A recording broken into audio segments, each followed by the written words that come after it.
Welcome, everybody, once again to our AIA CES approved course 9/11 An Architect's Guide, a three-part series. Today is Thursday, January 4th, 2018. Happy New Year. I'm Richard Gage, AIA, member of the American Institute of Architects and founder of Architects and Engineers for 9/11 Truth. We're a 501c3 nonprofit organization representing a growing body of now more than 2,900 architects and engineers dedicated to educating building professionals and the public about the destruction of all three World Trade Center skyscrapers on 9/11. This is part one, World Trade Center Building 7.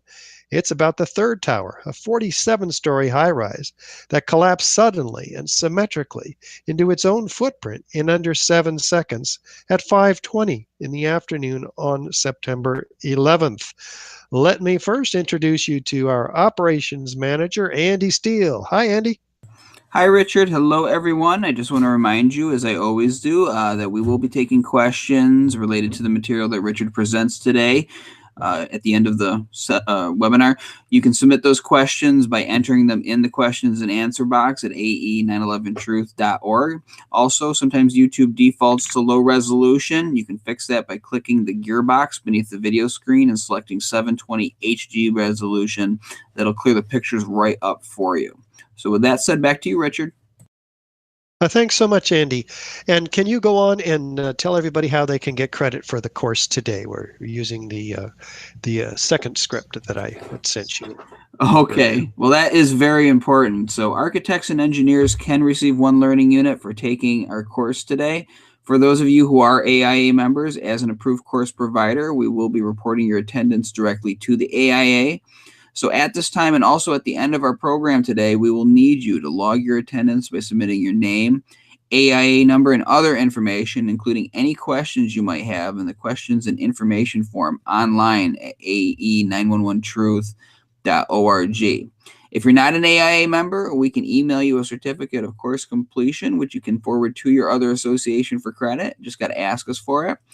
Or if you're catching us later in the YouTube archive, you'll need to pass a simple short quiz to earn your learning unit. Please feel free to follow along with that quiz as we give the presentation here.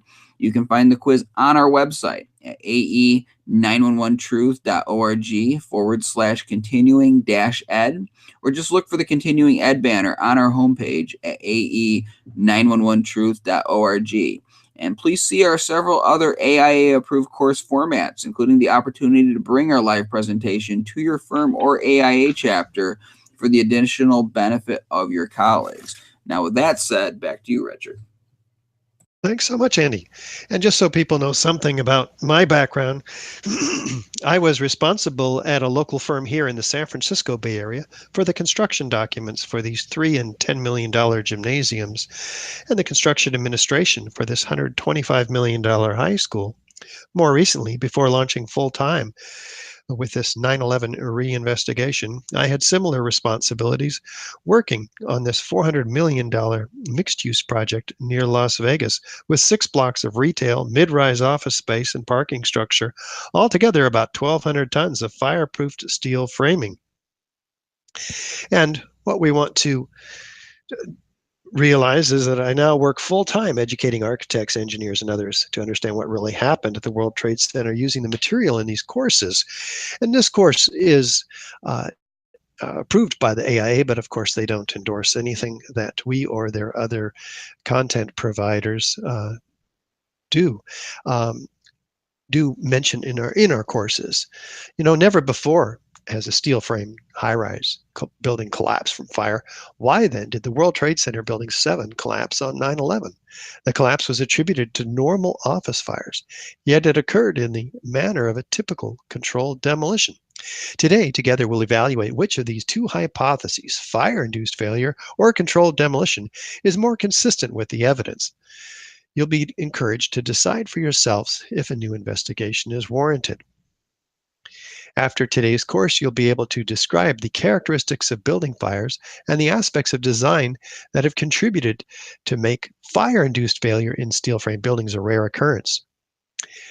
You'll be able to also recognize the distinct features associated with fire-induced failure versus those associated with controlled demolition, and describe step by step the series of structural failures that NIST claimed to be the cause of the collapse of World Trade Center Building 7, and analyze the physical evidence and dynamics of this building's collapse according to how consistent they are with the hypothesis of fire-induced failure and controlled demolition. Did you know about World Trade Center Building 7? The American Institute of Architects has not its architects about the collapse of this 47-story skyscraper. And so most architects remain completely unaware of the third worst structural failure in modern history. This is true for structural engineers as well, because the American Society of Civil Engineers has about the same level of educating its professionals on this subject. And that's why we've taken it to task for ourselves to do this independently. This is a 47-story skyscraper, 600 feet tall, taller than most buildings in most of our states, and half the height of the Twin Towers, though, at the time they were built. They were the largest buildings in the world. Architect of record was Emery Roth and Sons. Structural engineer, Irwin Cantor. And so this building is a part of the World Trade Center complex. It is the 7th building in the series, built in the 1980s. Now, it wasn't hit by an airplane. It's the 3rd skyscraper to collapse on 9/11, about 100 yards north of the North Tower. And you can see it here as the North Tower has collapsed. It still remains standing. It did suffer some minor damage, which NIST mentioned was not a significant factor in the building's collapse. And so here it still stands until about 5:20, 7 hours later, it comes down. Well, let's take a look at that coming down here. The second building collapsed. Came back 20 minutes later, looking like a Three Stooges movie covered with plastic. I swear to God. What are you going to go through that? That's the good shit. Then we went back there. Whoa, whoa, whoa. So that was the 3rd worst structural failure that we've had of skyscrapers. And so we want to take a close look at that, and we will. Let's first listen to Shyam Sunder, the lead engineer in the investigation produced by NIST, the National Institute of Standards. What we found was that uncontrolled building fires caused an extraordinary event. The collapse of World Trade Center 7 was primarily due to fire. Primarily due to fires. Now, these are the fires that are said to have caused that, claimed to have caused that collapse. As you can see, they are few, small, and scattered. And these are the worst fires that we have photos or videos of. Now, we're going to look at these in some detail. At about 2:30, they are seen on the east side, where NIST has formulated its collapse initiation theory. About 3 o'clock, they're moving on to the west. And so NIST focuses in on this column 79 under the east penthouse, because the east penthouse, as you may have noticed, did collapse about 6 seconds earlier than the overall building. And so the focus is on fires in this area. And so NIST has created a fire simulation, which actually shows that these fires were burning up until the time of the collapse, as you can see at 5 o'clock. However, the problem is that and NIST acknowledges, first of all, that fires don't persist in any one location for more than about 20 or 30 minutes. And yet in their simulation, these fires burning over 2 hours in that area around that column. This is important because the fires, the photos and videos show that those fires moved on after about 3:50. Side on the 12th and 13th floor, the focus of their initiation of collapse, they had moved on to the west. And so a more likely simulation of these fires is shown by AE 911 Truth. About 3 o'clock, those fires are shown, 79, and then they move on to the west. And so the problem is that there's no fires burning here at the time for an hour before the collapse. So this is a problem because, as you'll see, NIST has a very specific theory as to how this building came down as a result of thermal expansion. Identify thermal expansion as a new phenomenon that can cause the collapse of a structure.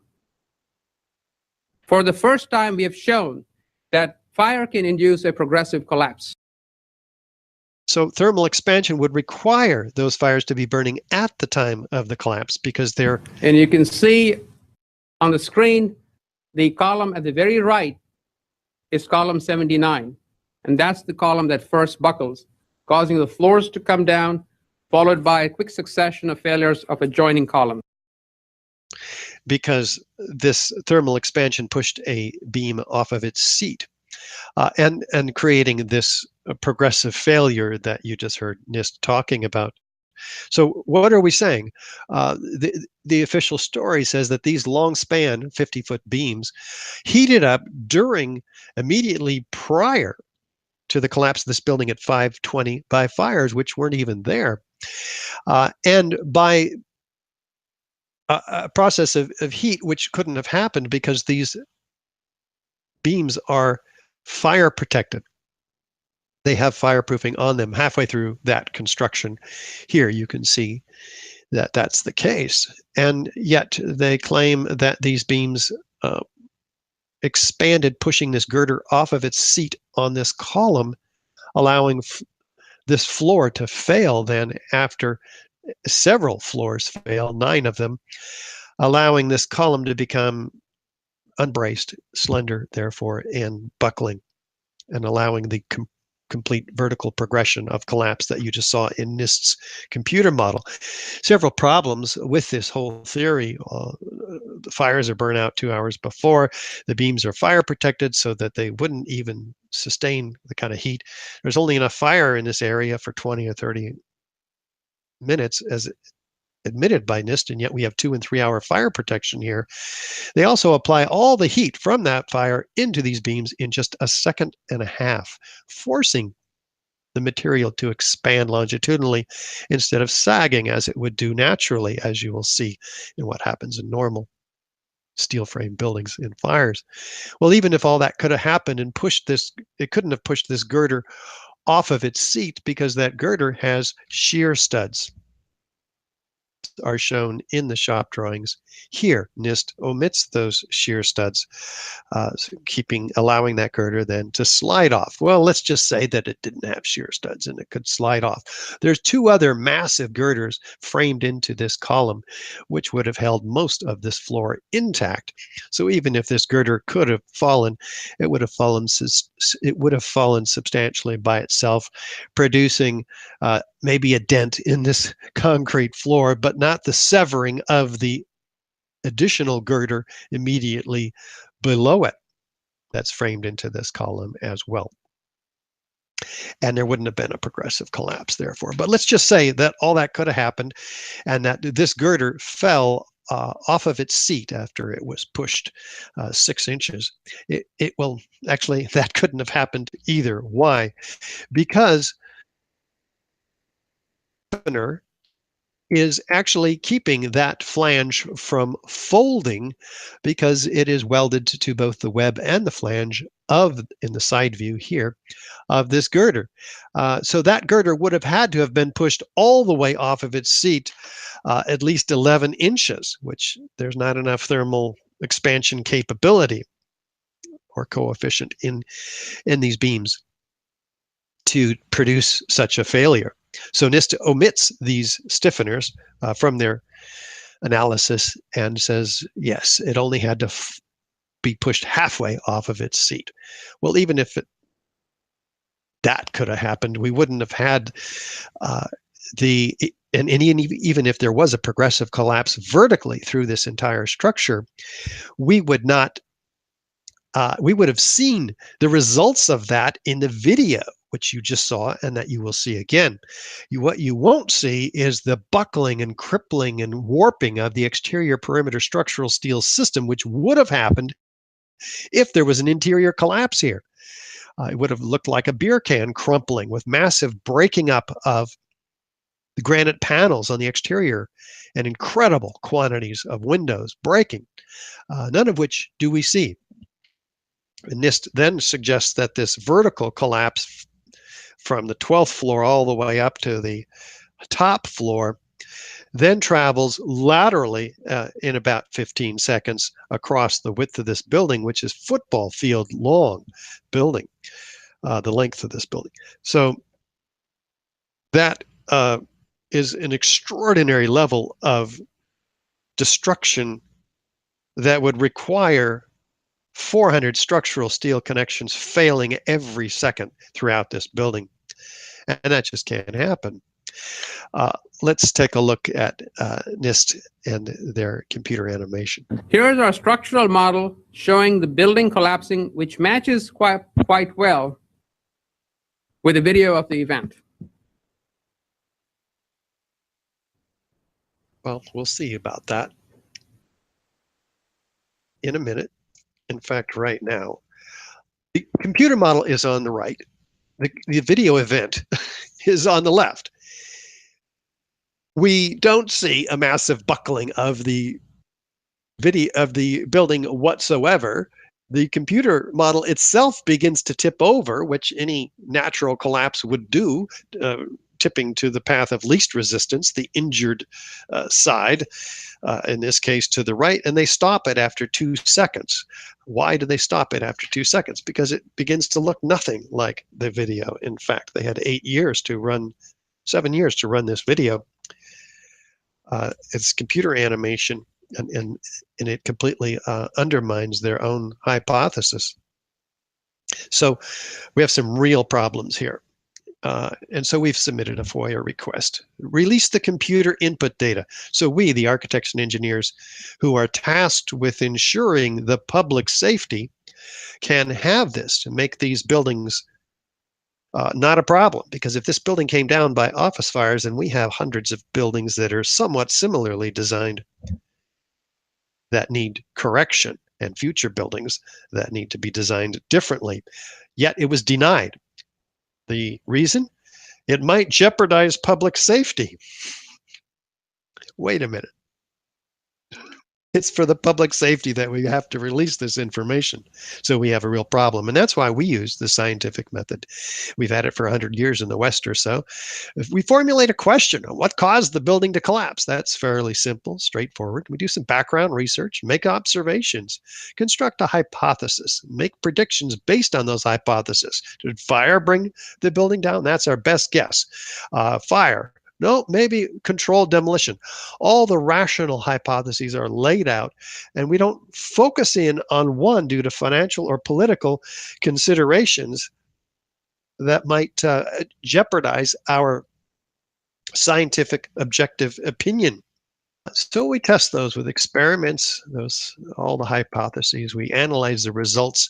We draw conclusions. If the hypothesis is corroborated, we report the results in an open, transparent manner. I saw an example of NIST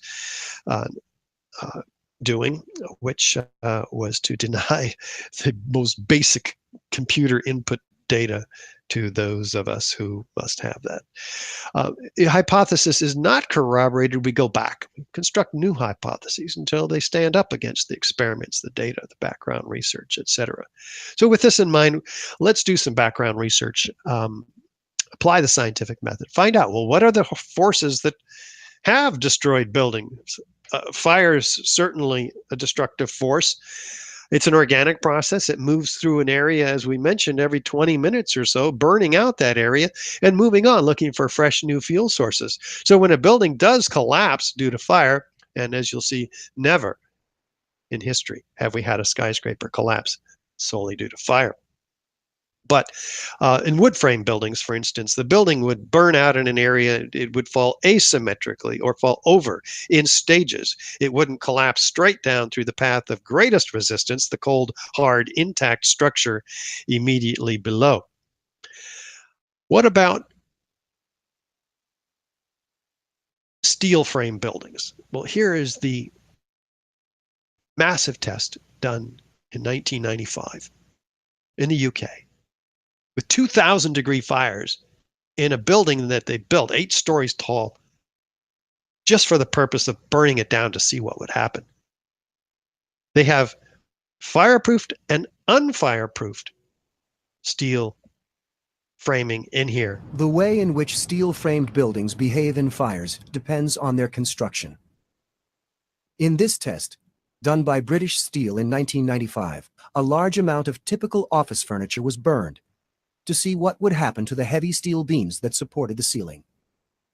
When steel is bare, when it heats up, it gets weaker. It's not that it melts in a fire. In fact, normal fires are not hot enough to melt steel. Even if you were, for example, to use an unusual fuel like kerosene, you cannot achieve temperatures hot enough to melt steel. But what happens is it starts to lose its strength. And as it loses its strength, it starts to sag. It becomes softer and sags and can no longer support the load. This was the largest test of its kind ever conducted. It showed how unprotected steel can be distorted even by a normal office fire. But as is typical in steel buildings, the structural beams only slowly and progressively warped and sagged. There was no chance of a sudden collapse. In over 20 years, I have not seen, until recently, a protected steel structure that has collapsed in a fire. Until recently, of course, we're referring here to 9/11, when we had not one, not two, but 3 protected steel structures collapse due to fire. And in this case, unprotected sections of the building did not fail either. This is particularly relevant to Building 7, where we had a protected steel structure that failed. And yet here in this test, even unprotected steel structures, as you see, did not fail due to the highly redundant nature of the structural steel form. It's very stable, is one of the main conclusions there. Not even in Los Angeles, where we have 3.5 hours burning over 5 floors. Philadelphia, 18 hours over 8 floors. Caracas, Venezuela, 17 hours over 26 floors. No failure in these buildings. The buildings are remodeled, put back into use. Even in China, with 2009, with a complete conflagration from top to bottom. Do we have failure? No. Before on the left, after on the right, slightly toasted around the edges, put back into use as well. And here in this 1-story building where we had a fire, unprotected steel also did not fail. So there's quite a precedent for the viability, duration, and robustness of steel structures. Now, there have been mid-rise structures that have failed due to natural causes, in this case, earthquakes. The building will tip over toward the path of least resistance. Its concrete structure, in this case concrete, is not pulverized to a fine powder. And we see a building that's recognizable as such. At the base, the columns and beams are not severed one from another. This is an important piece of our background research, as is buildings which exploded. We have thick billowing, enormous pyroclastic-like clouds of pulverized concrete, which is expanding rapidly due to the incredible heat from the explosives in these cauliflower-shaped plumes that are expanding with suspended pulverized building materials in them, forming a thickly defined edge to this. This is very characteristic of explosions. We have witnesses that hear sounds of explosions. They see flashes of light. If we have these features, we know we have explosions. Explosions can be harnessed quite efficiently in buildings when we want to bring them down.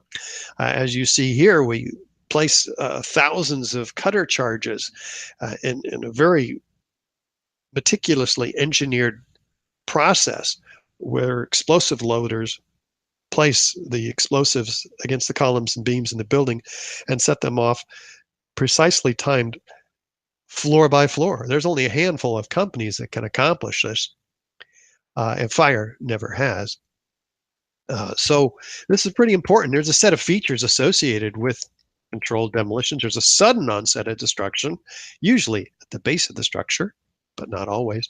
A straight down symmetrical collapse into the building's footprint because there's a patterned removal of column supports, resulting in a free fall acceleration, often, through the path of what was the greatest resistance, and the total dismemberment of the structural steel frame. Feature number 6, the limited damage to adjacent structures. That's the goal, one of them. Patterned explosions heard and seen by witnesses, flashes of light seen by witnesses too, sometimes. Broken up concrete, the floors ready for loading and shipment, and explosive charges visible at many of these floors. These are called squibs, or isolated explosive ejections. Chemical evidence left behind in the debris, of course, explosive devices or residues. Direct evidence of destruction is what all of these are. And fire doesn't create these features, any of them, let alone all of them. The fires collapse asymmetrically when they collapse buildings with gradual deformations, following the path of least resistance. So if we have additional circumstantial corroborative evidence like government documentation, and you have to get a permit to bring a building down like this, people know about it in advance. There's foreknowledge. Experts agree, yeah, that's a controlled demolition. At least those experts who don't have financial or political obligations that would sway their. And video documentation all is proof of controlled demolition. So with that in mind, let's take a look at Building 7 and see if it has any of these characteristic features. Is there a sudden onset of destruction at the base of the structure? Let's listen to this one narrated by Dan Rather. What you're seeing are high shots. Now, here we're going to show you a videotape of the collapse itself. Describe that. Now we go to videotape, the collapse of this building.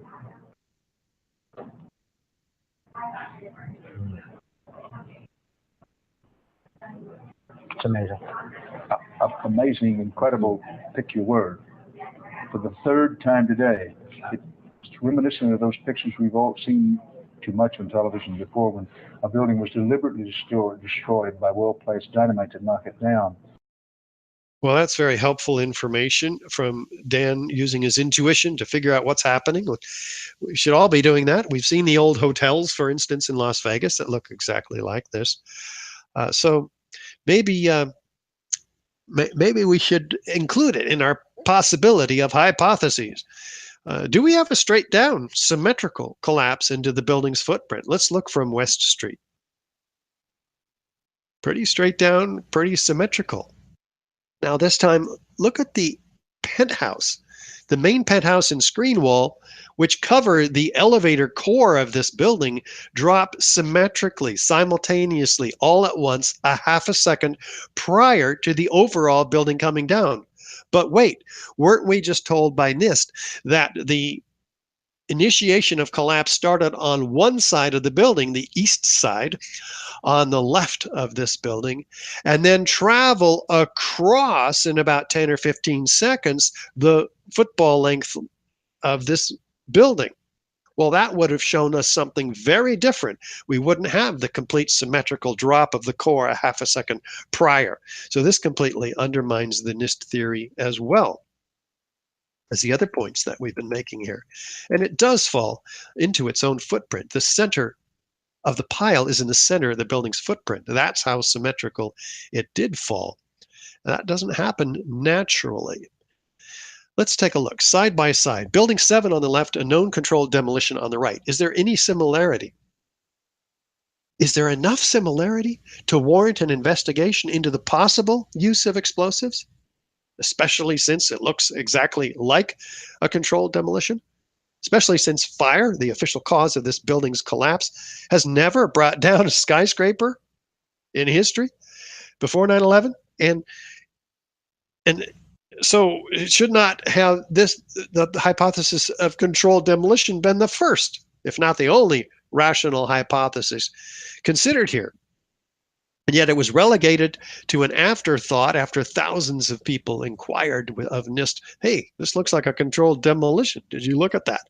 So a frequently asked question came out. No, it couldn't have been a controlled demolition. We'll take a look at that. So yet these fires, random, scattered, small, brought this building down symmetrically. How does that happen? Well, let's look at feature number 3. How do you bring a building straight down? You have to remove the core columns, 24 of them in this case, all together, and then all 80 columns, the perimeter, simultaneously within fractions of a second of each other. Does fire have that precision? Critical question for all of us building professionals and Americans to answer. Yet these fires brought it down symmetrically. How fast is the building coming down? Let's look at feature number 4 and listen to David Chandler, physics teacher. Just by watching it, anybody can see that building 7 fell close to free fall. To measure it, I used software to track the corner of the building and compute a graph of downward velocity as a function of time.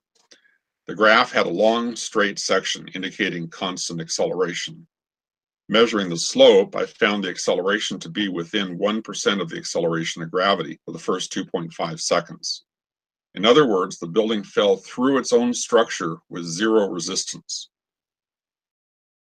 Buildings don't have zero resistance, though, as we'll see.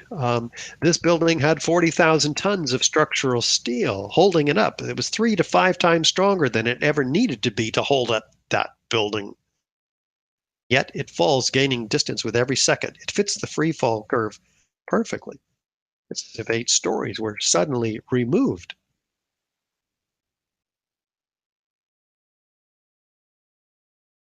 This building had 40,000 tons of structural steel in its structural system, and that is intended to keep it from going anywhere. NIST is telling us that the building below it ceased to exist for the first few seconds of the collapse of the building. Well, things in physics just don't cease to exist and cease to resist the forces that are on them.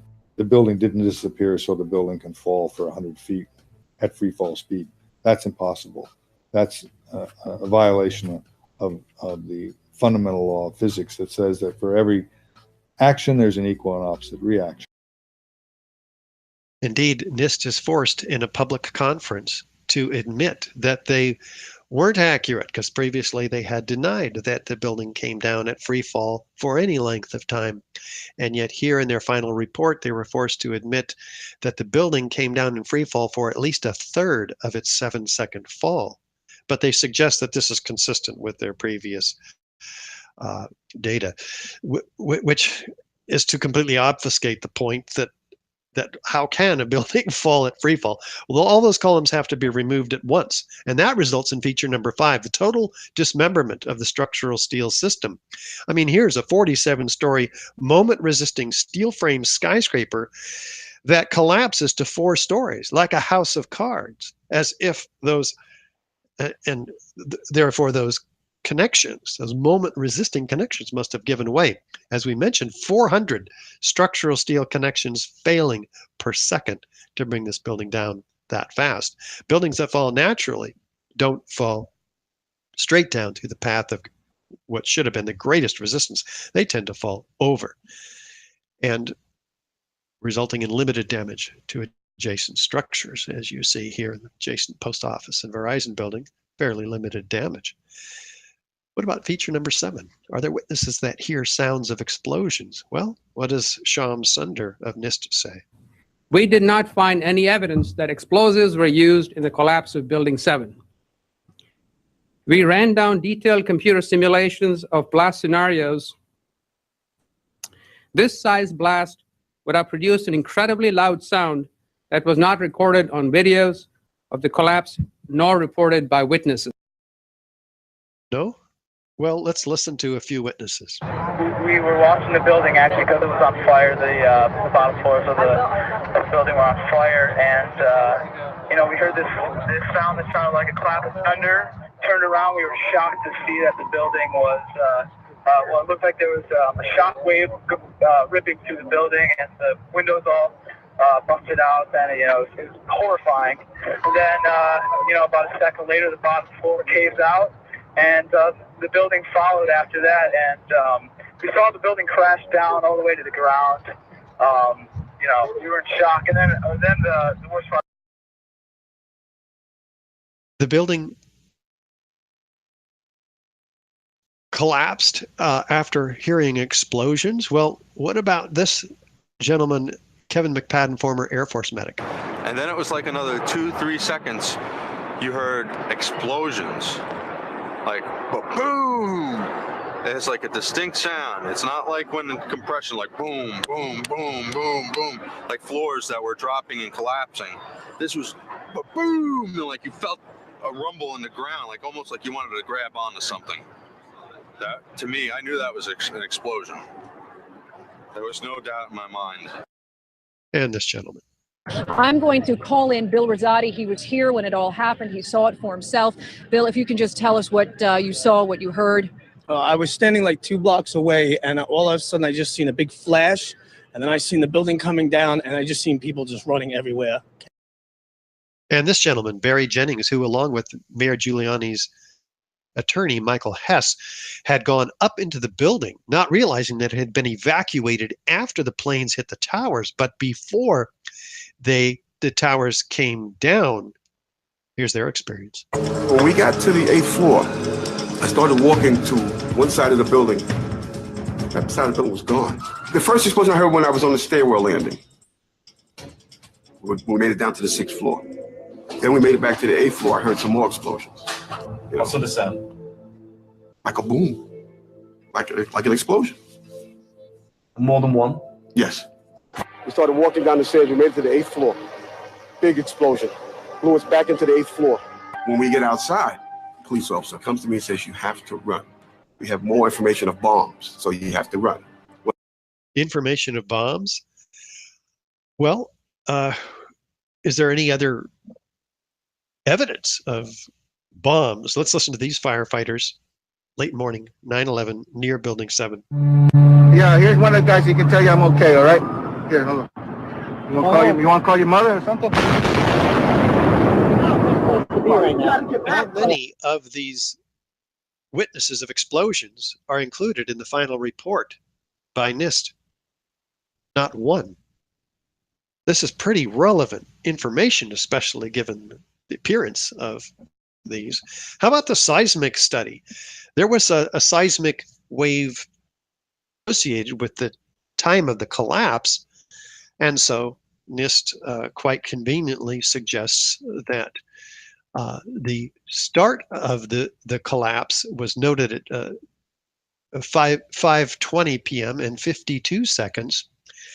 But the seismic signal actually starts 12 seconds earlier than that. So NIST is left with an explanation, which they suggest this discrepancy is likely due to the falling of debris from inside of the collapse.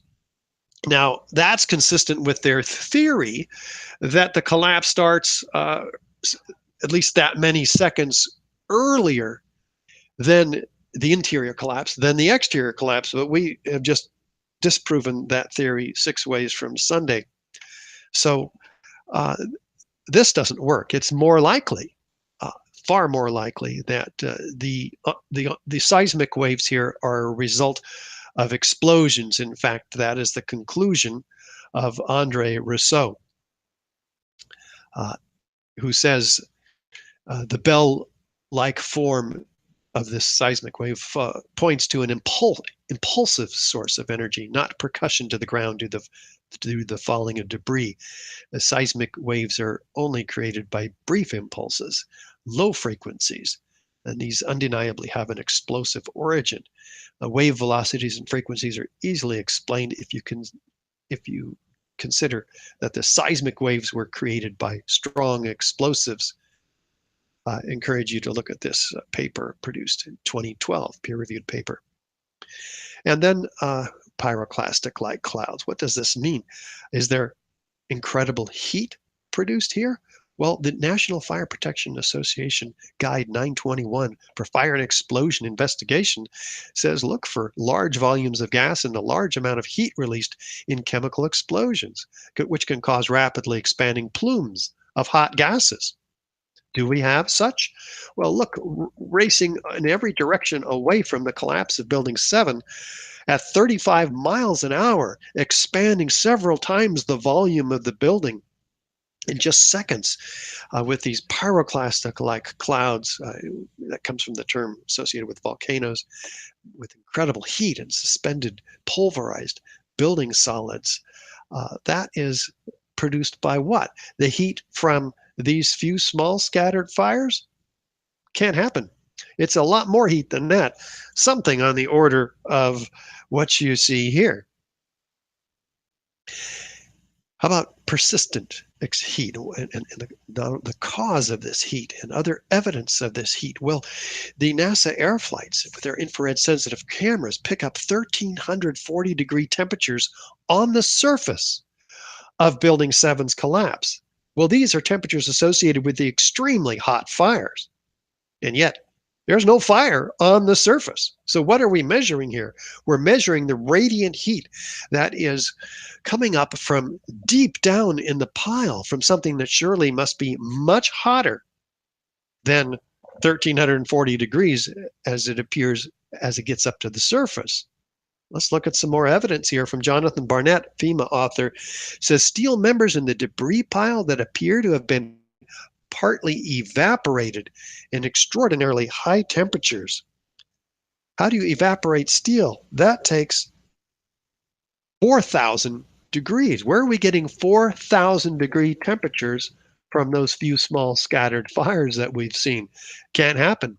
Let's listen to another structural engineer, Abolhassan Astani Azel, who had access through the National Science Foundation grant to the steel. I saw melting of girders in World Trade Center. I saw melting of girders. Well, it takes 2,800 degrees to melt girders, steel girders, as you see here, as he documented from this piece of World Trade Center 7 steel. It is melted. What melted it? Can office fires melt it? No, that's why they did a metallurgical examination in the FEMA May of 2002 Building Performance Assessment Report. So here's Appendix C, which documents never before observed eutectic reactions, intergranular melting, causing a solid steel girder to look like Swiss cheese, as you see here. What can cause this? Rapid oxidation, sulfidation, intergranular melting. But there's no mention of this in the final report by NIST. Only in FEMA. NIST took over the investigation and took out all of this fascinating information.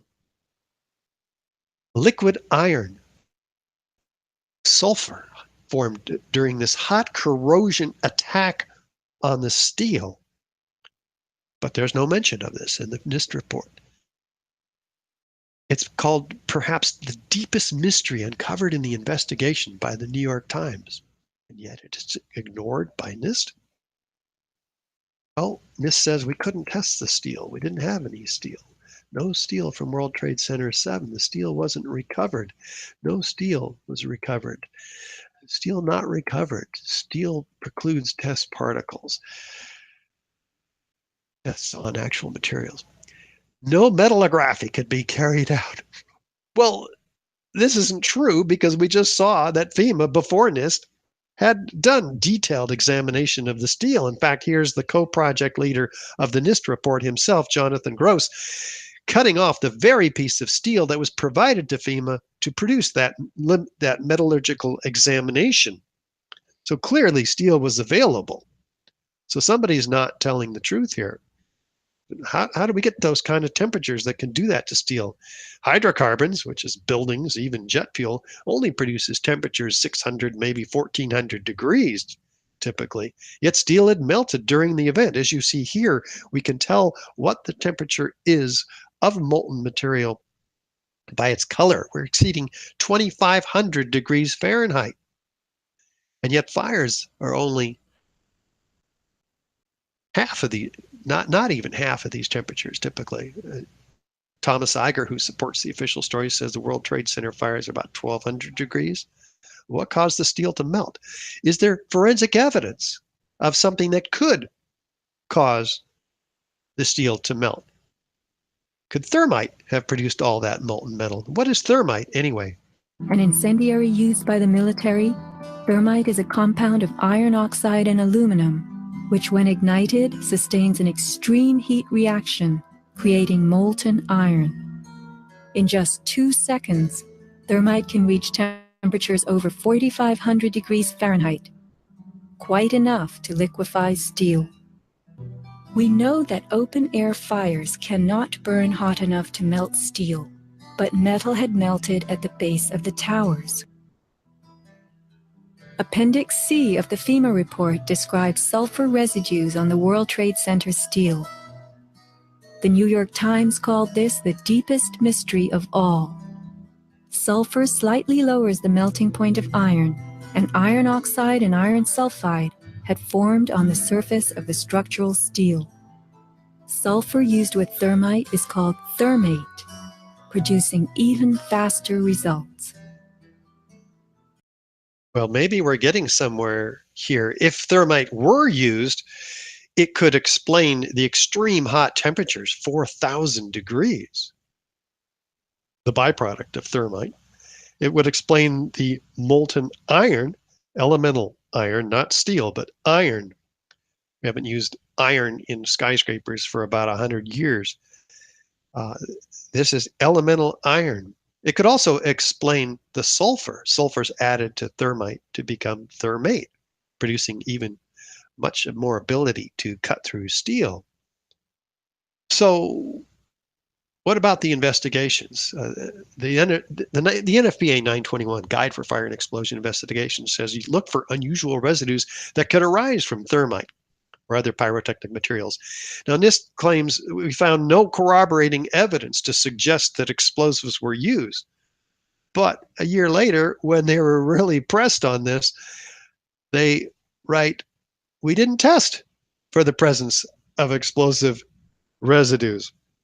You can't find what you're not looking for, but others looked for it, and it wasn't that hard to find. Stephen Jones is one of them, a nuclear physicist formerly from Brigham Young University, has sent a piece of the slag from this monument made of World Trade Center steel, and he finds, well, this is cut very jagged.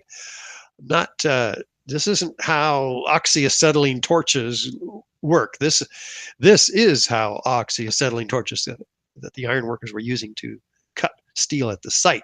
So something else is going on with these other beams from this Manitoba, Canada peace project with residue of aluminum indicating incomplete chemical reaction of thermite. Most aluminum is turned into aluminum oxide, an ash. Well, his results from X-ray energy dispersive spectroscopy on the slag residue find what? The ingredients of thermite: iron, aluminum with manganese, sulfur, oxygen, silica, carbon. So that's fascinating, but it gets even more interesting as the U.S. Geological Survey does their detailed toxicological analysis on all this World Trade Center dust called Particle Atlas of World Trade Center dust. And what do they find? Billions and billions of previously molten iron microspheres throughout all the World Trade Center dust. They don't know where they came from, but they document it very carefully. They find that up to 6% of these dust samples contain iron microspheres, previously molten iron microspheres. And This is 150 times the background level, 6%. This isn't just normal, iron pieces found. And there's, by extrapolation, we're talking about 10 tons of microspheres in all the World Trade Center dust altogether. There's so much of it that there's a signature component used to distinguish the World Trade Center dust from common office building dust, with all of these spheres in it. The R.J. Lee, another nationally known environmental consulting firm, finds that these are formed during the event, not before, not after, during the event. How would you, the iron particles on the left are from normal house dust, on the right from the World Trade Center dust. How would you get iron microspheres? Well, if you had thousands of thermite cutter charges going off in an explosive environment, you would have them aerosolized, because the byproduct of thermite is liquid molten iron, which would be aerosolized under the pressure, and it would form, like you see here in this controlled experiment, into spherical shapes. And just in a small experiment, thousands and thousands of them, about the diameter of a human hair, readily seeable. Due to the surface tension, it forms aerosolized liquid into spheres, which is what raindrops really are. Well, could that be responsible for the toasting of the tops of all of these cars throughout the World Trade Center area, next to the these tall buildings that came down? Is there any other rational explanation of this extreme heat toasting the tops of these cars? Well, you can make actual thermite cutter charges in your backyard, like John Cole did, and shaped cutter charges. As you can see, they cut very cleanly through the steel. In fact, here's an example experiment.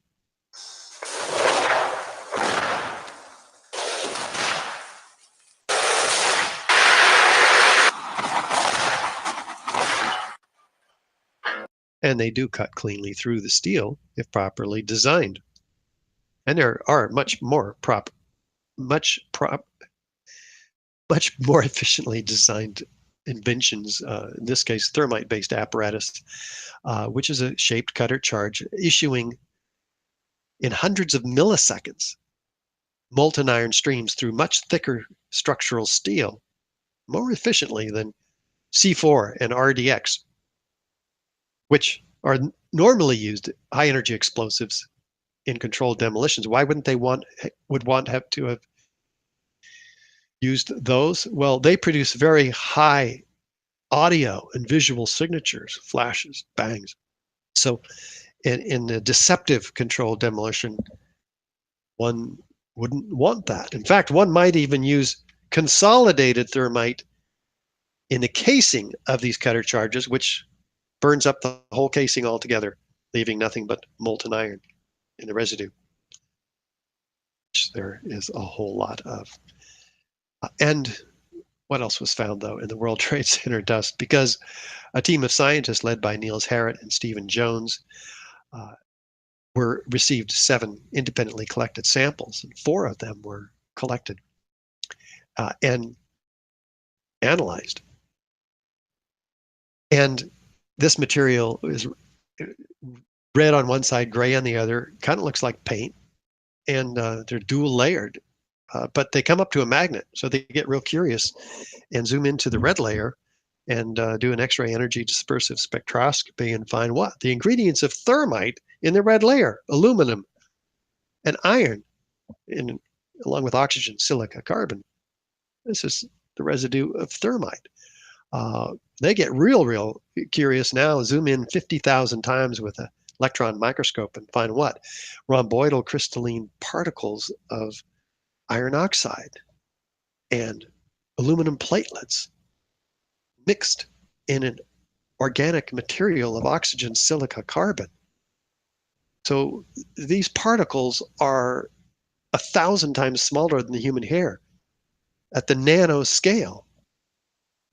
is a very sophisticated material. And in an organic material bed, you have an incendiary that appears to be engineered to become more explosive because organic material is used in TNT. It provides the expansion or the concussive force associated with dynamite or high energy explosives. So here you have something very unique. And when they are heated up in a differential scanning calorimeter at about 750 degrees Fahrenheit, they ignite, producing what? Spheres. Spheres, molten iron spheres with the same chemical signature as those produced in the World Trade Center dust. So we know where these spheres came from, as if we didn't know.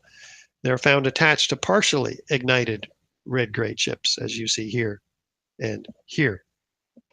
So this is a set of experimentally repeatable data that's internally consistent, self-corroborating, that needs to be brought into the light of day in a court case by criminal investigators to find out who was responsible for this. I mean, this material is made only in the most advanced defense contracting laboratories. It's very sophisticated because then when you nano engineer these materials, the surface volume, because of the extremely small size of the particles, the surface volume increases exponentially and you get instantaneous chemical reactions. So it becomes more explosive. It's made only in extremely sophisticated labs. And so we've got a source for an investigation. Investigators of this material conclude the red layer is active, unreacted thermitic material incorporating nanotechnology. It's a highly energetic polytechnic or explosive material. This is produced as a peer-reviewed paper in the Bentham Open Chemical Physics Journal. It has not been contested in the peer-reviewed sense. It stands uncontested. A way to challenge somebody's produce peer-reviewed papers of your own. And while they'll stand up and say, hey, this is just paint. No, paint doesn't have these exotic properties. So this is all direct evidence of explosive destruction. Fire doesn't create these features. As you know, fire caused less robust structures to collapse, but it does so asymmetrically with gradual deformation following the path of least resistance. Why is that, by the way, that fires don't have this capability to bring buildings down? Well, steel is very dense. It conducts heat away from the source of the fire throughout the multi-ton system. So it never gets to its critical 1200 degree Fahrenheit temperatures where steel can lose half of its strength and then sag.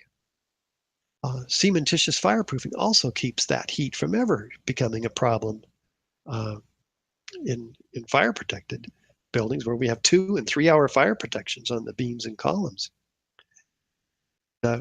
We also build these buildings out of non-combustible materials and highly regulate the content that tenants can bring in to modern office buildings.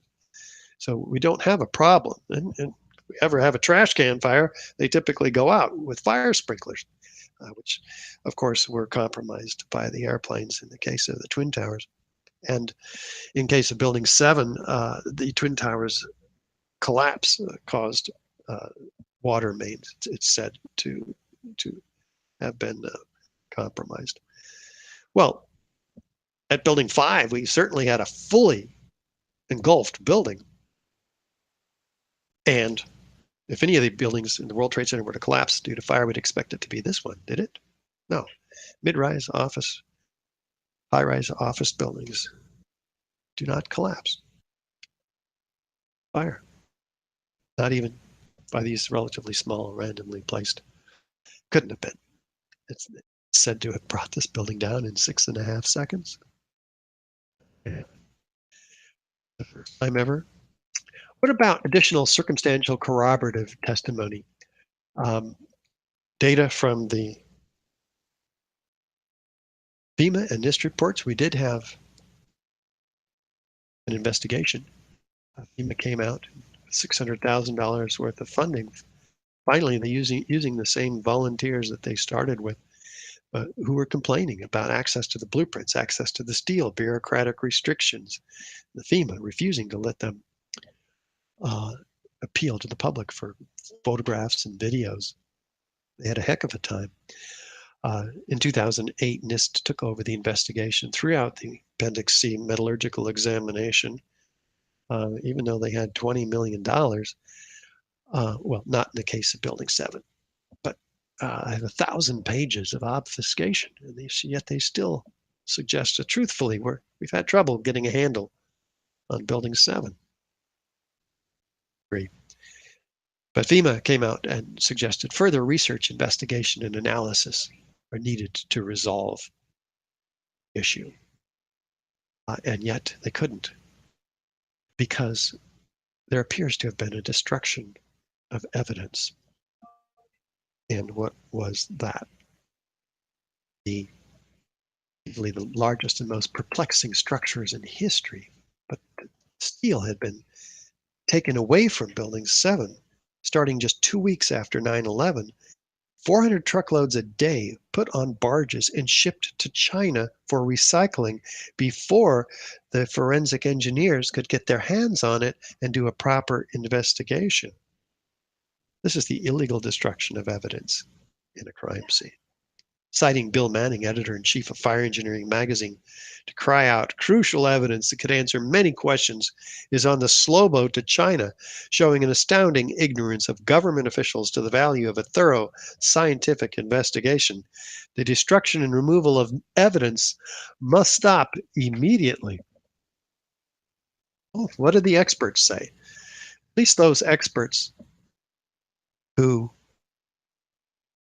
have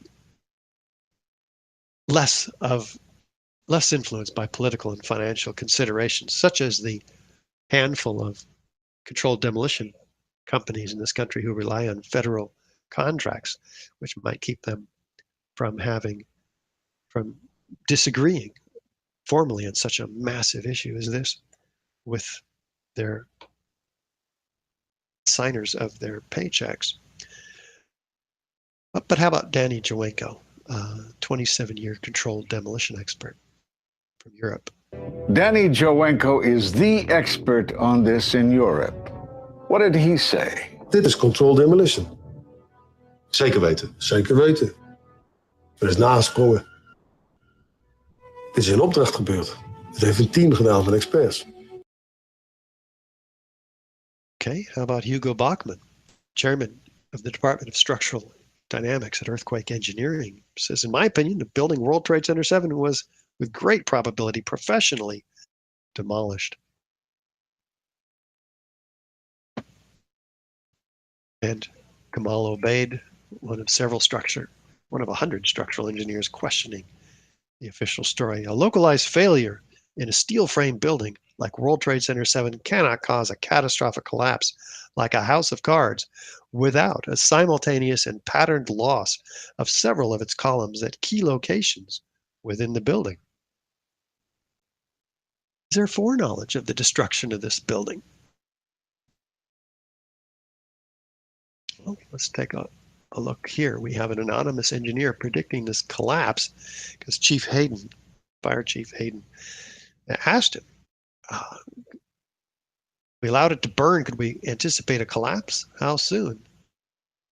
Turned out he was pretty much right on the money. He said you have about 5 hours. So here we have an anonymous engineer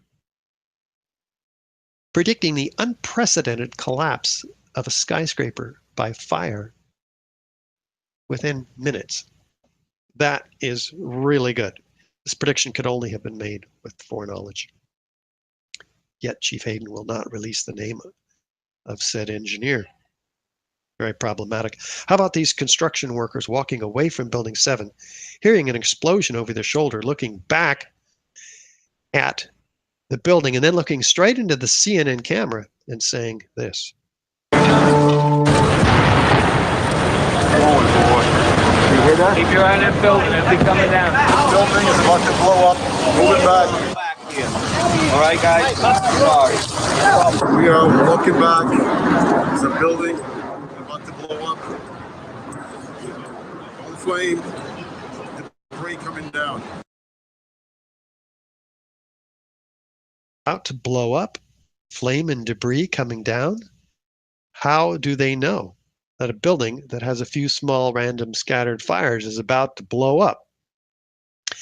And Kevin McPadden, what did he say prior to his witnessing of the explosions? He and others were held back several blocks away from Building 7 because they're anticipating a collapse. They're told it had structural damage. And he is listening to a radio held in the hands of a Red Cross worker.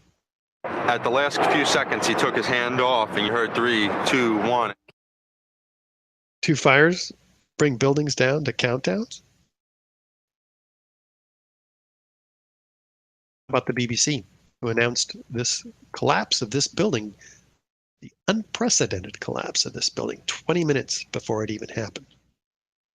Now, more on the latest building collapse in New York. You might have heard a few moments ago, I was talking about the Salomon Brothers building collapsing. And indeed it has. Apparently that's only a few hundred yards away from where the World Trade Center towers were. And it seems that this was not a result of a new attack. It was because the building had been weakened during this morning's attacks. We'll probably find out more now about that from our correspondent, Jane Stanley. Jane, what more can you tell us about the Salomon Brothers building and its collapse? Well, only really what you already know. Details are very, very sketchy. Sketchy indeed.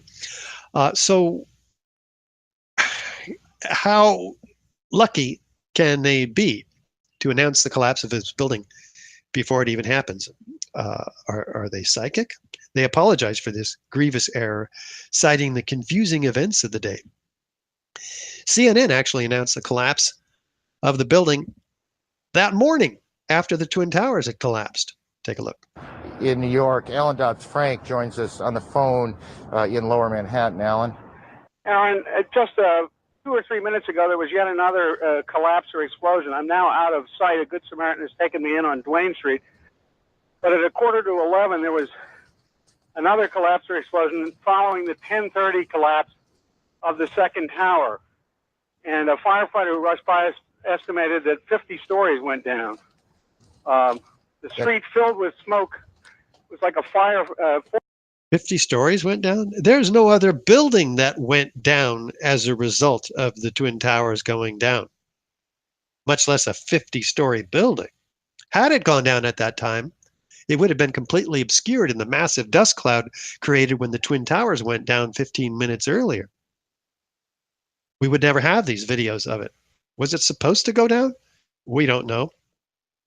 But it could explain why these construction workers are walking away from Building 7, telling us it's about to blow up.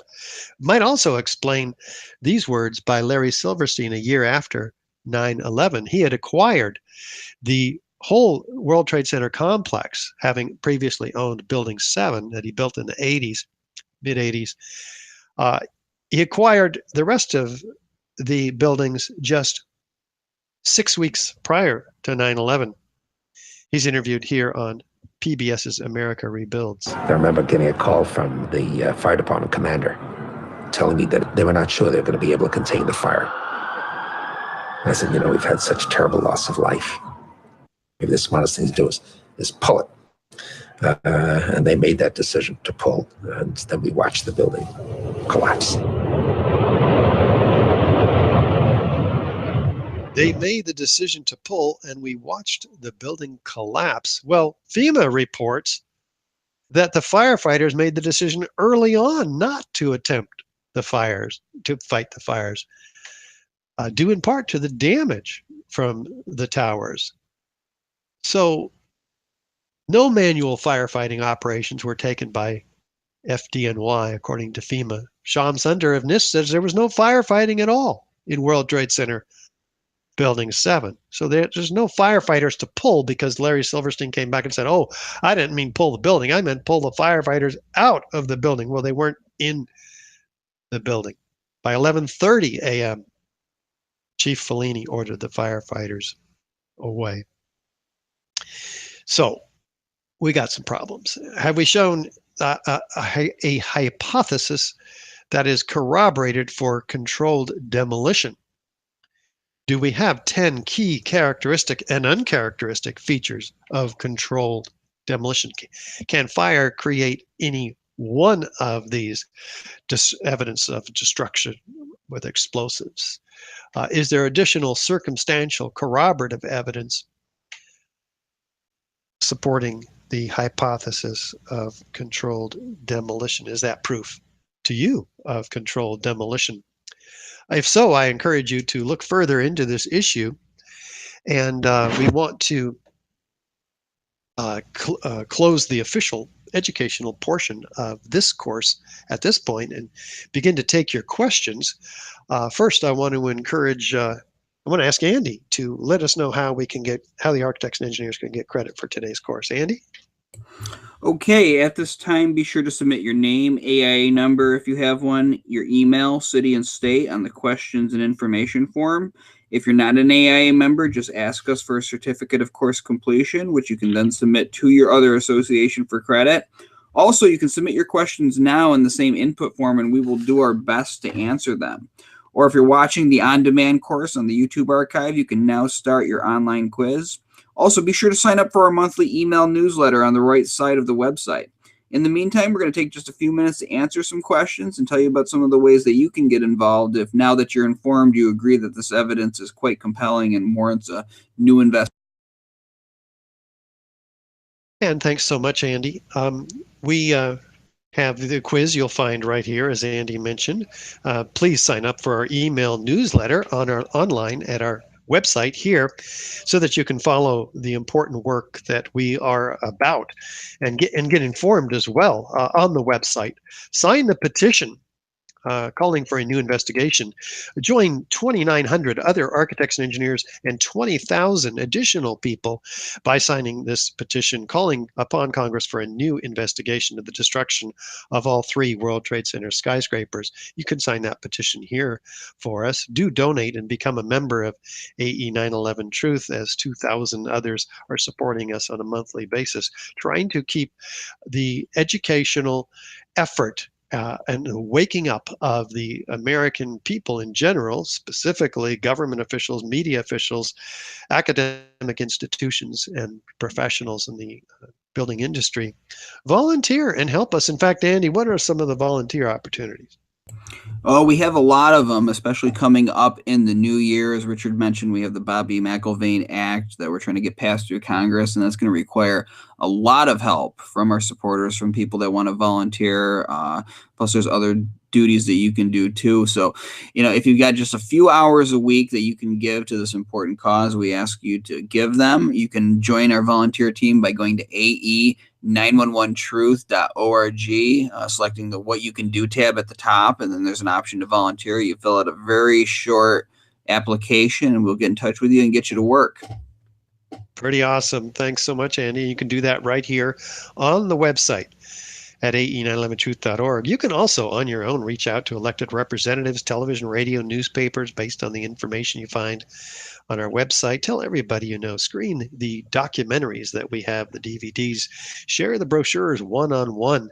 In fact, there's an excellent 3-year, $300,000 finite element analysis that we've contracted the University of Alaska, one of the top forensic structural engineers in the country, the chairman of the Civil Engineering Department, Professor Leroy Hulsey, to do the study, the computer study that NIST was tasked by Congress with doing, but who failed miserably, as you have seen.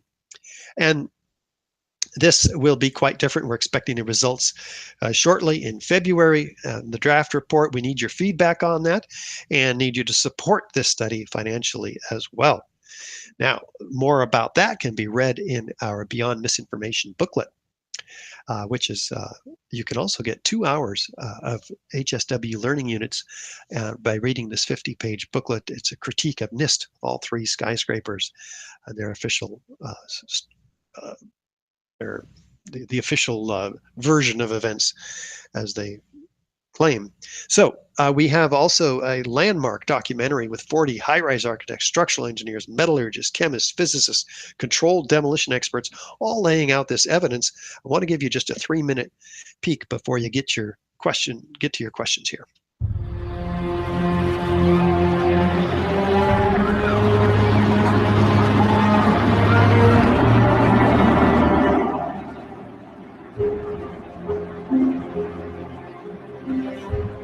I don't want to be involved in conspiracy theories. You know, there are lots of them. They can go on. We can speculate on that forever. What we really need to know is how those buildings came down.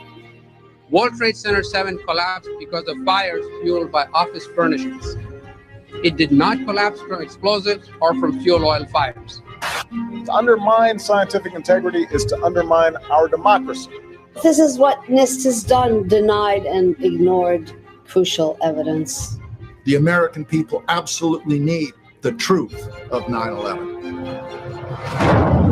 More than 1,500 architects and engineers and 12,000 others, including many scientists, have signed the petition calling for a scientific investigation of the destruction of the Twin Towers and World Trade Center Building 7. The report, issued by the National Institute of Standards and Technology, referred to as NIST, was not valid science. They're talking about a single columnar collapse or failure that resulted in a total collapse of the building. Building number 7 descended in free fall for the first 100 feet, which means that there was absolutely no resistance to the descent whatsoever. So all of the columns really needed to be severed at the same time. The symmetry is the smoking gun. NIST has admitted it went into free fall for 8 stories. You don't need to be an engineer or an architect to see what happened to those buildings. Dit is controlled demolition. Zeker weten. Zeker weten. What I saw, it was a classic implosion. The center of the core, the penthouse area, starts to move first, and then the building follows along with it. NIST excluded the document from FEMA in Appendix C that documented the evidence of melting steel. In an office fire, you cannot generate enough heat to melt steel. There were these iron microspheres present in all of the dust samples. They needed to have been formed in extremely high temperatures. All the characteristics of the microspheres, along with what I see in the attack of the beams that were actually found, tell me that thermite was involved. In the dust, what we have found is a modern version of thermite, which we call nanothermite. NIST concedes that they found no evidence for explosives. So then we asked them, well, did you look? And they said, no, we did not look for explosives or residues of explosives. And in fact, the evidence is overwhelming that these red-grade crystals are very high-temperature incendiaries. And we have watched as scientific integrity has been undermined and scientific research politicized in an effort to advance predetermined ideological agendas. If this is a crime, I think everybody agrees it's a crime. Evidence was removed from the scene of the crime. You can't do science when you are deprived of the evidence and when your hypothesis is the least valid instead of the most likely. When the most likely hypothesis in the case of Building 7 wasn't even mentioned. This is not science.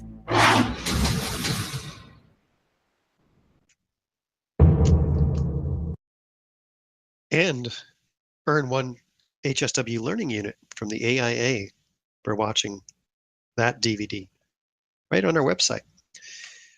We also have a 15-minute documentary in World Trade Center 7 narrated by actor Ed Asner, which is extraordinary and will convince anyone about the controlled demolition of Building 7.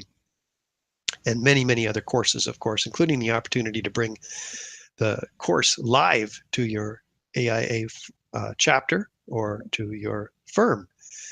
Andy, I think we might have some questions at this point. Right. We have one question today, and it asks, did Chief Hayden give the name of the anonymous engineer who predicted WTC-7's collapse to NIST? He never did. And this is extraordinary. He's been asked again and again. And that's why he remains anonymous. So, here's an engineer who predicts the completely unprecedented collapse of a skyscraper that has a few small scattered fires in it, and yet, man, he predicted it 5 hours earlier, and he was within minutes of it coming down. I mean, how ludicrous is that? Do you have anything to add to that? I can't even wrap my brain around that one, Andy. Well, what baffles me more is I heard an interview with Shyam Sundar that an activist conducted with him right after the Building 7 report came out, and he didn't really seem to show much interest in knowing who this engineer was. So, it seems that if there's any controversy over what brought this building down, and you have somebody on the ground who's predicting that it's going to come down, that this person would be featured more prominently, and that they would point to him and say, this is the guy, and here is why he said this. But we've not heard much other than being an anonymous engineer, and the whole issue has been sort of dropped at that. We certainly would like to talk to him. So if this anonymous engineer is watching, please reach out to us. We'd be happy to talk to you. Yeah, there's stories also of a bulging of a part of the facade of the building. Now, if that were true and the building was weakened by any structural damage due to the Twin Towers falling earlier, which NIST, by the way, says is insignificant. So the official story says it's insignificant damage. It was not a significant factor in the building's collapse, which happened on the backside, the northeast side of the building. And so if there was damage on the front side, meaning the south or so, southwest, then the building would have fallen over toward its damaged area. That's intuitive. If you get kicked in the knee, you fall in that direction, not toward the strong side, which is why NIST was ultimately forced to declare that the damage to the building was not a significant factor. And so there's a lot of conflicting stories. You heard also in the course today, NIST came back and acknowledged that diesel fuel fires were not a factor in this building's collapse. They had originally come out and declared that that was their main hypothesis, because this building did have generators and diesel generators on the 5th floor and diesel tanks. And so, but there was no diesel fuel fires, and that was, NIST had to reverse their theory on that, because one of our members did a detailed report showing that the 5th floor, which has ventilators, louvers all around it, had no smoke coming out of those ventilators. So there was no diesel fuel burning, fortunately. So NIST had to rely on this cockamamie theory that is so full of holes. So we rely not on the ridiculousness of the theories, which we have pointed so many errors and examples of unethical behavior on their part, but we actually rely solely conclusion of the corroboration of the hypothesis of controlled demolition on the evidence for controlled demolition, not on the evidence for a weak theory on the part of NIST. The evidence we've talked about is extreme heat, incendiaries, explosions heard by witnesses, the free fall of a 47-story building collapsing in just 7 seconds, exactly like a controlled demolition, and on and on and on. And any other final thoughts come to you before we close? No, I think you covered it. So I just want to thank everybody for tuning in today, and we'll be doing it again next week. Thank you so much. And thanks everybody for joining us. Do remember that you can have us come to your chapter and give a live virtual presentation. And we'll be happy to do that. Everybody can get AIA credits for that, HSW learning units.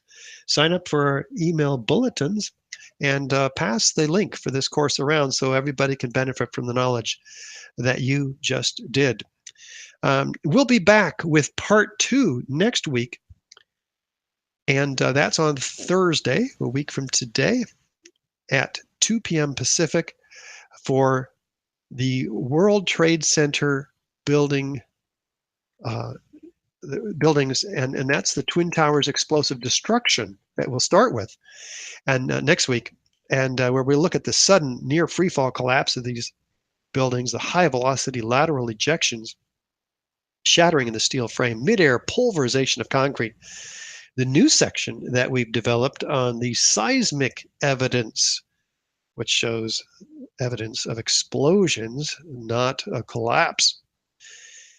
And also the part 3, a week after that, we'll be looking at the evidence of extreme heat, where we go into a whole lot more detail than we were able to today about the pyroclastic light clouds, molten steel and iron microspheres, thermite and nanothermite. So do join us. Until then, I hope you have a great week, everybody. Bye for now.